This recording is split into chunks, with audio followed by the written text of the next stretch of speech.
Assalamualaikum warahmatullahi wabarakatuh.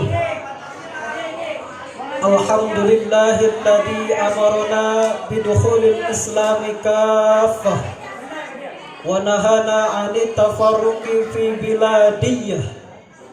Asyhadu an la ilaha illallah wa asyhadu anna Muhammadan abduhu wa rasuluhul haiju warifqa fawqal ibadiyah. Amma ba'du, faqala Allah ta'ala fil Qur'anil Karim, a'udzu billahi minasy syaithanir rajim. Bismillahirrahmanirrahim. Ya ayyuhalladzina amanu udkhulu fis-silmi kaffah. Wa qala Nabi sallallahu alaihi wasallam, al-halalu ma ahallallahu fi kitabih wal haramu ma harramallahu fi kitabih. Wa qala Abu Bakar As-Siddiq fi atsarihi, law da'a minni aqdu ba'irin lawajadtuhu fi kitabillah. Sadaqallahul azim wa sadaqa rasuluhun nabiyyu habibul karim. Wa nahnu ala dzalika minasy syahidin wasyakirin walhamdulillahi rabbil alamin. Hadirin rahimakumullah, akhir-akhir ini kita dihebohkan dengan salah satu pemahaman yang begitu sangat menimbulkan kontroversi, sehingga pro dan kontra pun saling membalas silih berganti. Pihak pro mereka berdalih bahwa hal tersebut positif bagi negara, dan yang kontra pun mereka berdalih bahwa hal tersebut negatif bagi agama. Akan tetapi, terlepas dari keadaan positif dan negatif, positif pro dan kontra tersebut, bahwa yang pasti negatif bagi agama pasti negatif pula bagi negara. Dan belum tentu hal yang positif bagi negara positif pula bagi agama.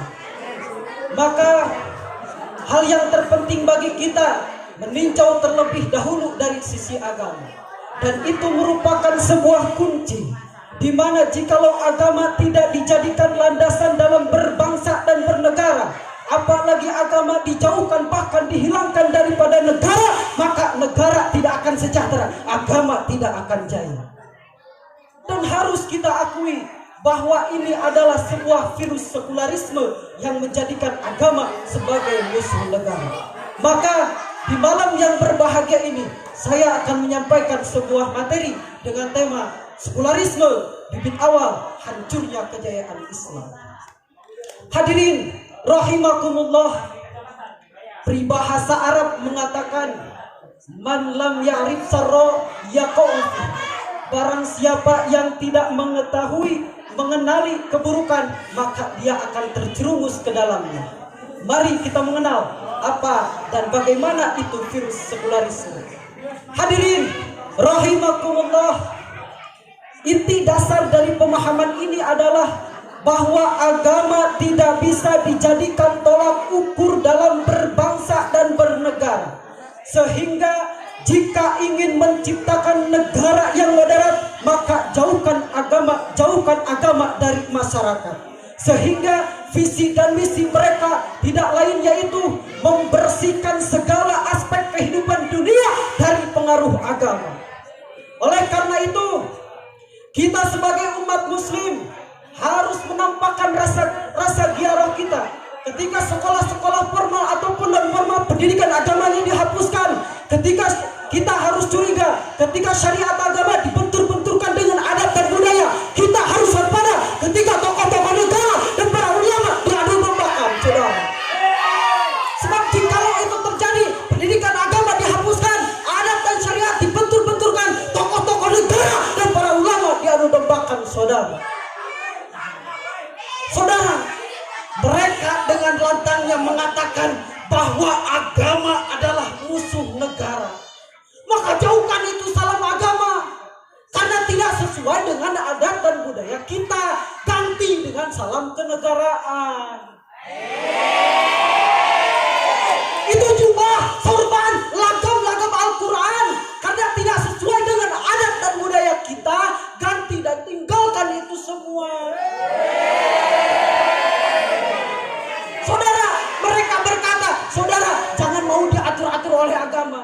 Aturan agama itu menghambat persatuan negara kita. Agama itu menjadikan kita, memenjara kita, agar kita tidak merasakan surga dunia.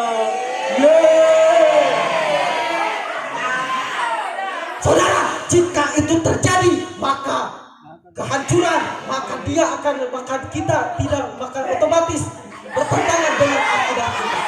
Allah Subhanahu wa taala berfirman dalam surah Al-Baqarah ayat 208. A'udzu billahi minasyaitonir rajim. Bismillahirrahmanirrahim. Ya ayyuhalladzina amanu dkhulu fis-silmi kafah. Hai orang-orang yang beriman, masuklah kalian ke dalam agama Islam secara menyeluruh.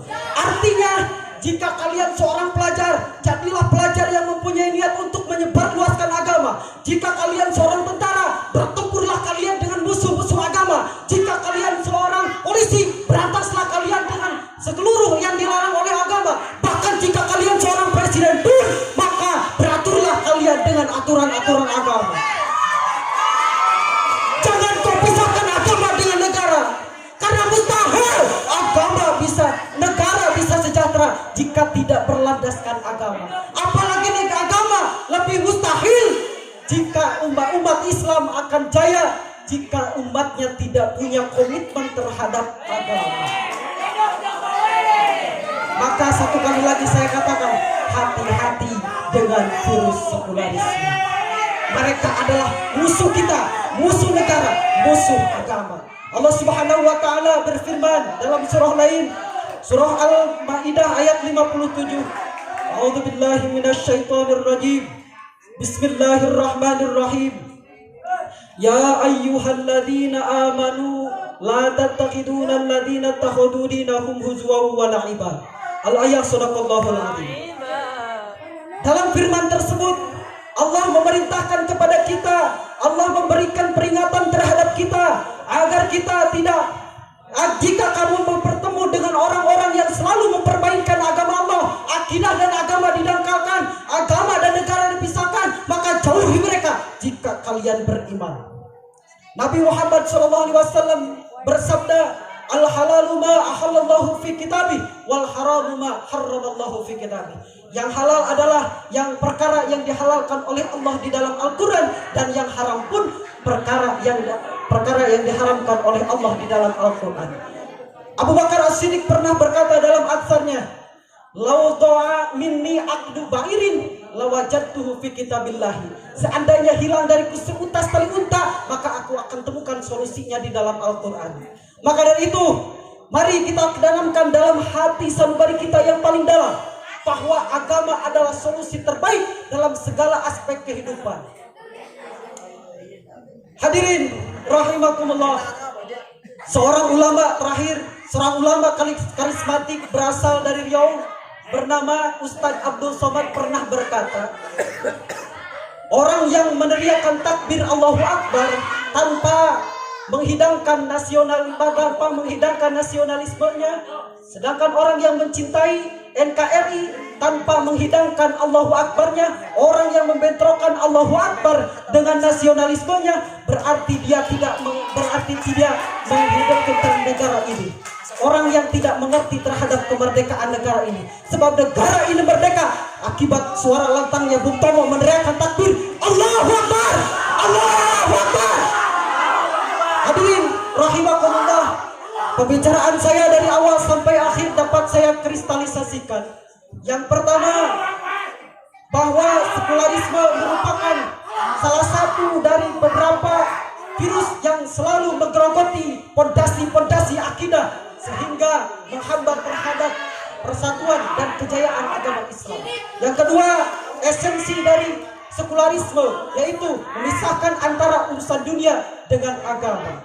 Yang ketiga, terakhir, mari kita tanamkan dalam hati sanubari kita yang paling dalam bahwa aturan agama adalah salah satu aturan yang sangat istimewa terhadap kita semua, dan dia menjanjikan terhadap kejayaan dan kemerdekaan. Sekian dari saya, wabillahi taufik wal hidayah. Wassalamualaikum warahmatullahi wabarakatuh.